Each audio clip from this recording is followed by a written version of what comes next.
O João Gabriel é o meu processo de experiência com Deus.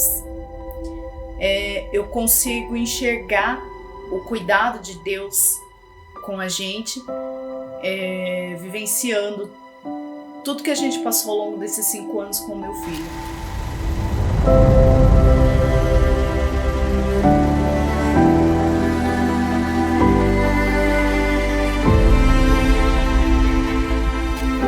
Olá, eu sou o Júnior, pai do João Gabriel. Queremos compartilhar com vocês um pouco das etapas que já vivenciamos até aqui, ao longo desses 5 anos. E vamos tentar, de forma resumida, compartilhar um pouquinho de cada momento que vivenciamos em famílias, junto com os amigos, com o auxílio de Deus, com o auxílio dos familiares. E essa é a ideia desse vídeo. Eu sou a Ariane, mãe do João Gabriel. O João Gabriel é o meu processo de experiência com Deus. Eu consigo enxergar o cuidado de Deus com a gente, vivenciando tudo que a gente passou ao longo desses 5 anos com o meu filho. E a gente sabe que mesmo a gente não merecendo, Deus é fiel e sempre esteve com a gente. Tive uma gestação conturbada e cheia de medos, de incertezas. Após uma descoberta no primeiro morfológico, nós descobrimos que possivelmente o João teria uma má formação. A princípio, a gente não tinha muita noção do que se tratava, porque assim que descobriu nesse morfológico, um doutor já nos encaminhou, nos deu orientação para ir para um grande centro de tratamento de São Paulo, e que por sinal era um médico de referência no assunto, que ainda a gente não conhecia, e ali a gente passou a entender do que se tratava essa malformação. Eu em específico comecei a pesquisar sobre a síndrome, os riscos. Graças a Deus, assim, nasceu como uma criança saudável, né? Ele não precisou de oxigênio, de nenhuma outra intervenção no começo, mas ficou ali na UTI por uns 2, quase 3 meses, né? E a gente, apesar de todo mundo tá falando pra gente que não tinha chance, mas Deus, Ele sempre colocou alguém que Deus usava as pessoas para nos ajudar. E através de uma pessoa nós descobrimos que tinha tratamento, sim, e que existia a chance do meu filho viver. Fomos encaminhados, né? Nós conseguimos, graças a Deus, um tratamento no melhor hospital de nefrologia infantil desse país. Conseguimos levar o João até lá para ser tratado. A gente observa que tudo que se vê como impossível ou como não ter jeito, é onde a gente vê o cuidado de Deus, é onde a gente vê o escape de Deus, e é onde Deus sempre colocou pessoas. Acho que o primeiro médico na morfologia, esse segundo médico especialista num grande centro, a nefrologista que nos deu grandes orientações assim que ele nasceu na nossa cidade, e ao longo de toda essa caminhada também. Todo mundo falava que aquilo ali não tinha como reverter, que a situação era cada vez pior, e para mim isso seria sempre o meu ciclo de vida, eu sempre viver isso. E quando eu cheguei ali naquele hospital, apesar do meu sentimento de muito medo e fragilidade naquele momento, mas eu consegui enxergar a mão de Deus até nisso, porque quando eu cheguei ali, eu vi situações que me comoveram muito mais, e aí eu só comecei a agradecer a Deus, porque apesar da situação que a gente estava vivendo, eu vi que Deus, Ele ouviu as minhas orações, o meu clamor, e que Ele estava mantendo o João muito bem, muito bem. Bom, do 4º mês em diante, a nossa rotina mudou completamente. Passamos Ariane, né, junto com o João, passou aí diariamente para São Paulo fazer hemodiálise. Saía aqui de casa todos os dias, 4h30 da manhã, retornava só no horário do almoço. Apesar de tudo isso, todas as pessoas que conheciam o João, que encontrava com o João, acho que desde sempre muito simpático, muito interativo e uma criança que chama atenção. De forma geral, assim, as pessoas elas não conseguiam ter essa percepção do que se passava, do que estava acontecendo.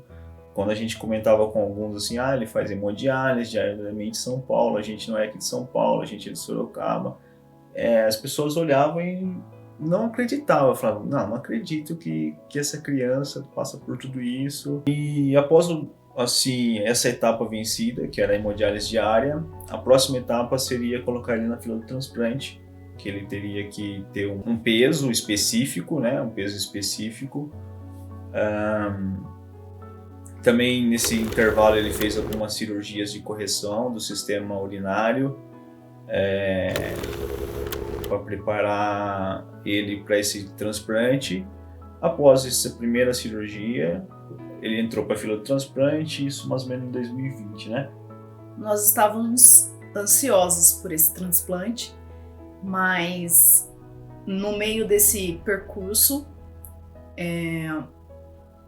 algo aconteceu, né? Teve um episódio que o João apresentou um sangramento na urina e aí a gente teve que fazer alguns exames para ver o que estava acontecendo e foi aonde a equipe médica chegou a uma conclusão de que o João precisava de um outro procedimento cirúrgico, um procedimento que seria irreversível, né? Que seria eu ter que sondá-lo, né, para ele fazer xixi. E isso para mim foi terrível. Eu não aceitei esse diagnóstico.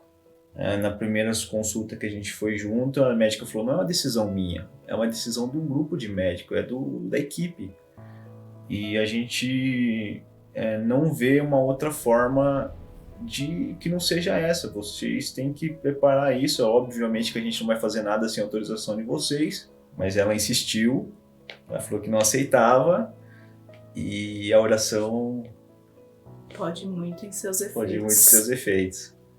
Passei a pesquisar outros tipos de exames e outros profissionais e foi aí que eu acabei descobrindo que tinha um outro exame bem peculiar e eu consegui fazer esse exame fora do centro clínico onde o João faz o tratamento.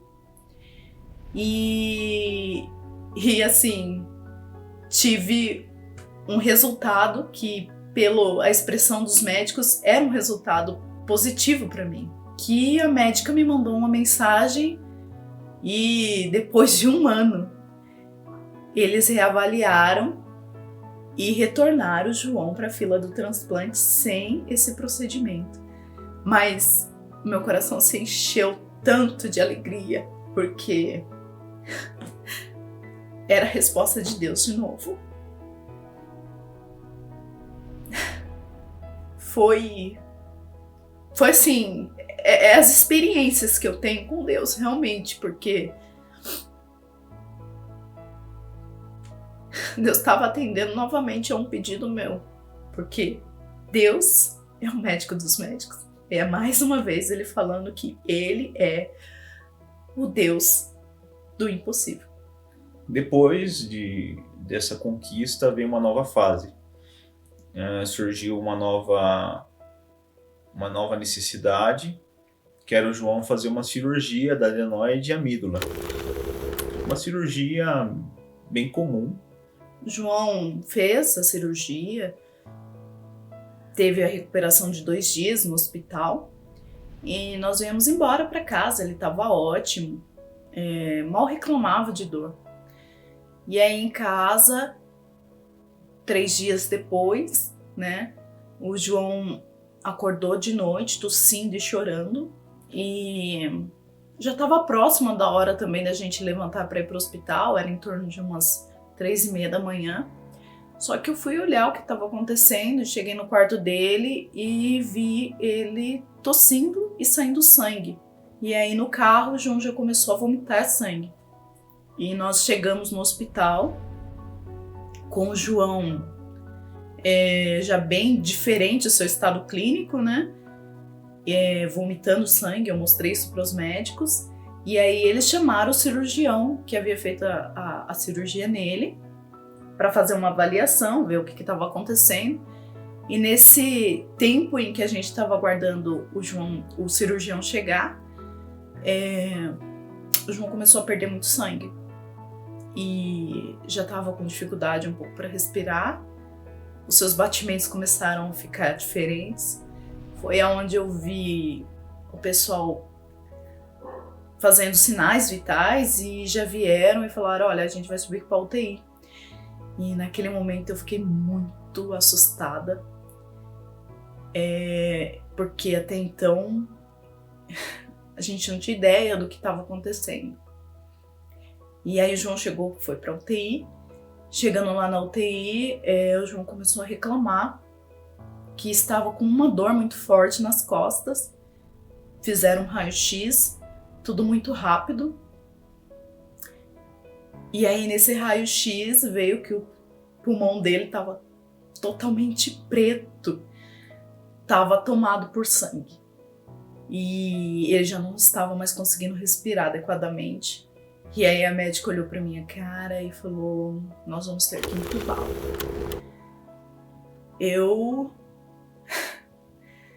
Parece que eu tava revivendo o começo de tudo.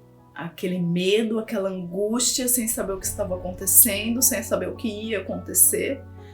E nessas horas a gente se esquece, né? Que Deus sempre tá ali para nos ajudar, nos proteger, que Ele sempre esteve com a gente. Nessa hora, o medo é tão grande que toma conta da gente. Não deu nem um minuto, daqui a pouco eu só escuto os aparelhos apitando e aquela correria de médicos, de enfermeiro para lá e para cá, todo mundo correndo, entrando dentro do quarto. E eu me desesperei porque eu falei: meu filho tá indo embora, meu filho tá morrendo. E eu lembro de estar no quarto com a Ariane. Eles deixaram a gente a sós um pouco. E tem uma imagem que eu precisava falar com a Ariane. Tinha que falar, só tava eu, ela, o João. O João, uma situação que eu nunca tinha visto antes. Acho que foi a pior. E eu precisava dar uma palavra para ela, para a Ariane. E eu não conseguia falar. Não saía uma palavra da minha boca.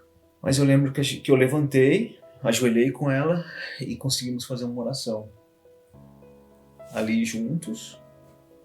E também foi só que eu consegui fazer uma oração com ela. E depois a gente ficou em silêncio e pediram pra gente se retirar.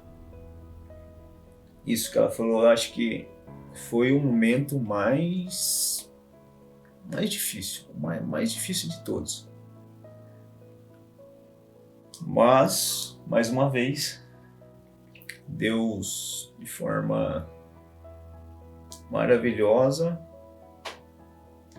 esteve presente mais uma vez. Né?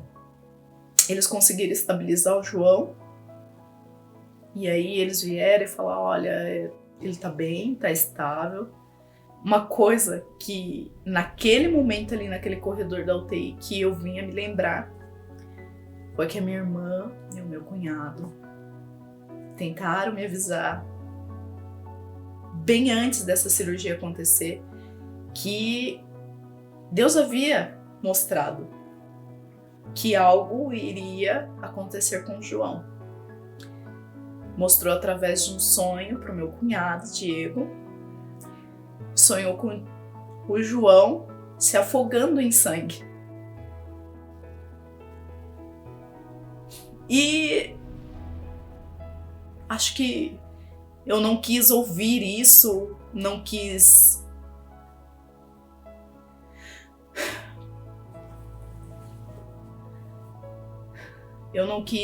acho que por medo mesmo, eu não quis perguntar para Deus por quê ou o que iria acontecer, mas hoje eu entendo que Deus só estava querendo me mostrar que Ele é Deus e que não importa o que aconteça, a palavra final sempre é dele. Sempre é dele. E o João estava se afogando no sangue, mas Deus resgatou ele e ele saiu dessa situação sem nenhuma sequela. Bom, passado essa fase, como a gente já disse, foi o momento mais difícil. O João permanecia na fila do transplante e essa era uma conquista que a gente tanto almejava. A gente conversou, eu falei, puxa, esse ano a gente quer qualidade de vida.